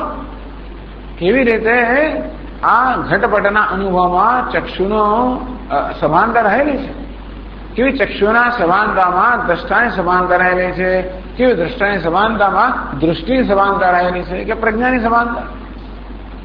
એવું ક્યારે બને? જ્યારે પછી આ જે વિષય છે મહત્વનો ના, એ માત્ર સાધન જ છે, બીજું મહત્વ નથી. ઇન્દ્રિય મહત્વ ના રહે, માત્ર અન્નમય વૈરાગ્ય. જે વિષયો હોય એ ખરો, એનું કામ કર્યું કે ઇન્દ્રિયનું સભાનતા કરાવવાનું કામ એને કર્યું, એથી વધારેનું કોઈ સ્થાન નથી. સારો ખોટો મારો તારો જે વાત કરો, ઇન્દ્રિય જેવી હોય તેવી કરી.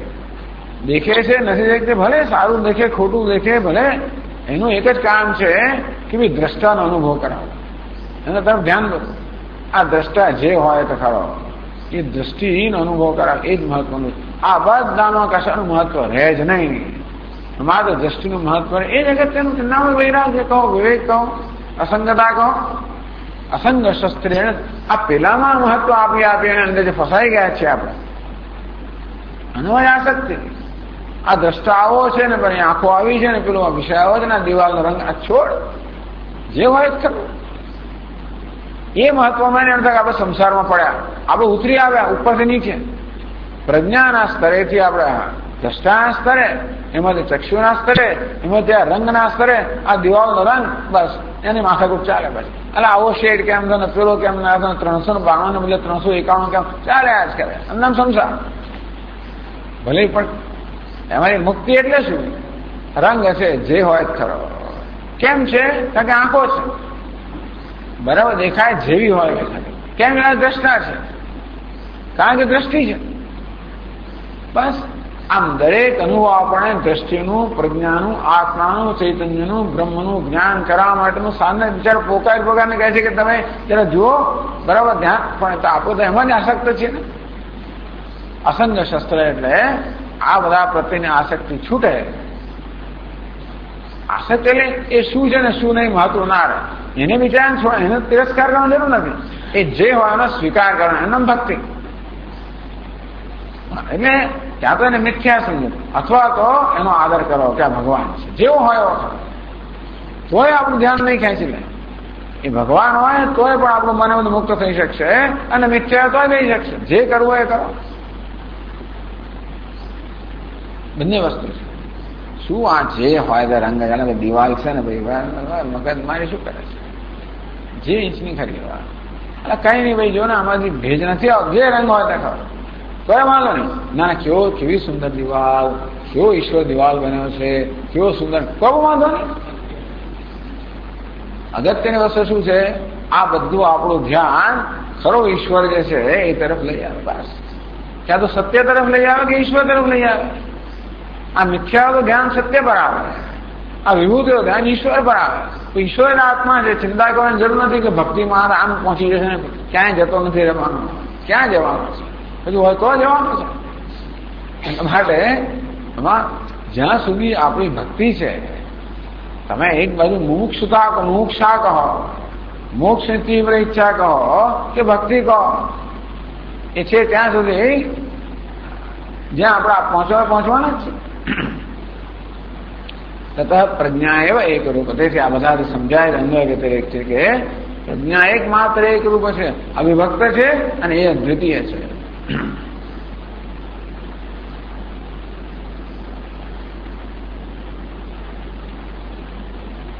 નથી પ્રાણ ભેદ શંકા બી, પણ પ્રજ્ઞા જુદી ને પ્રાણ જુદી, એવું તો ખરું કે નહીં ભાઈ? સૌત્ક્રમણાદિના તદભેદસ્ય ઉત્તત્વાદ, એ તો આગળ કહેવાયું કે સહૈવ ઉત્ક્રામત સહૈવ વસત. એ સાથે જ અહીંયા રહે છે, સાથે જ જાય છે, સાથે જ આવે છે. બે સાથે જ એટલે બે નથી, એક જ છે. એ દ્વારા એ બેનો એકેલો કહેવામાં આવે. એ પ્રાણ તાદાત્મ્ય આ કથા પ્રજ્ઞા, પ્રાણ સાથે તાદાત્મ્ય પામેલી પ્રાણ જેનું રૂપ છે એવી પ્રજ્ઞા, પ્રાણ અભિન્ન પ્રજ્ઞા એક છે, અદ્વિતીય છે. જેનું કાર્યમ પ્રજ્ઞા યસ્યા એક રૂપે મુચ્યતે.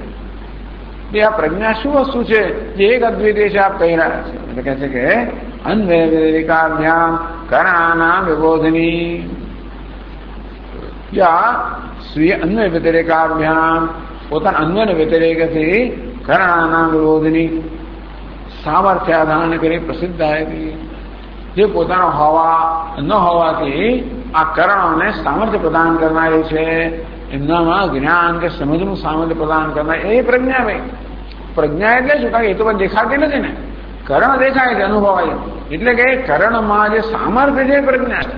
કરણનું રૂપ છોડી દો, જે સામર્થ્ય છે ચક્ષુમાં જે આપણને દેખાડવાનું સામર્થ્ય એ પ્રજ્ઞાને કારણે, એના તરફ ધ્યાન આપો. શું જોયું એમ છોડો, ચક્ષુને છોડો, એમાં જે દેખાડવાનું સામર્થ્ય છે જોવાનું એ એના તરફ નજર કરો, એ દ્રષ્ટિ પર નજર કરો. એનું નામ પ્રજ્ઞા. કાયમ પ્રજ્ઞા. તો કઈ પ્રજ્ઞા, કોને આ પ્રજ્ઞા કહો છો જે એક અદ્વિતીય છે? તો કરણાના વિબોધની. આ બધા કરણો જે છે 10 કે 12 એને વિબોધની, એને જ્ઞાન પ્રદાન કરવાનું સામર્થ્ય પ્રદાન કરનાર એ પ્રજ્ઞા છે, એક છે, અદ્વિતીય છે. આ પ્રકારે પ્રજ્ઞાનું અવિભાજ્યત્વ અદ્વિતીયત્વ સિદ્ધ કર્યું.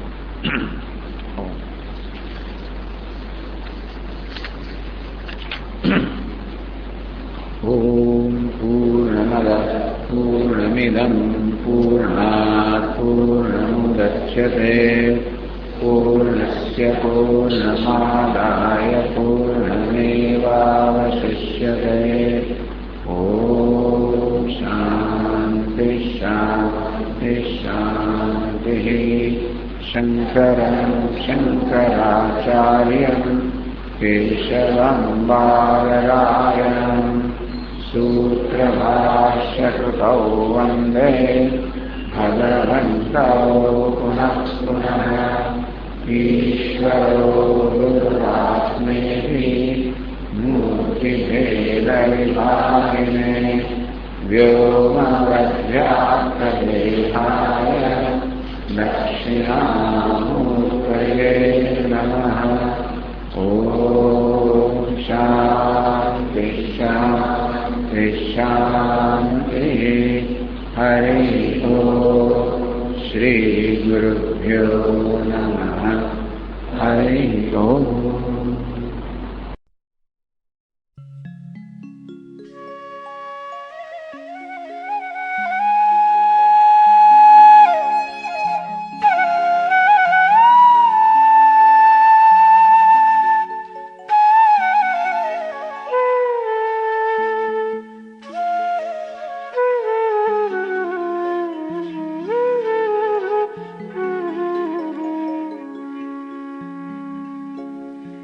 जगदीश्वरी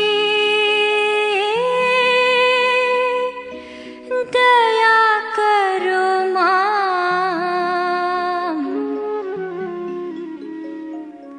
शिव शंकरी कृपा करो मां।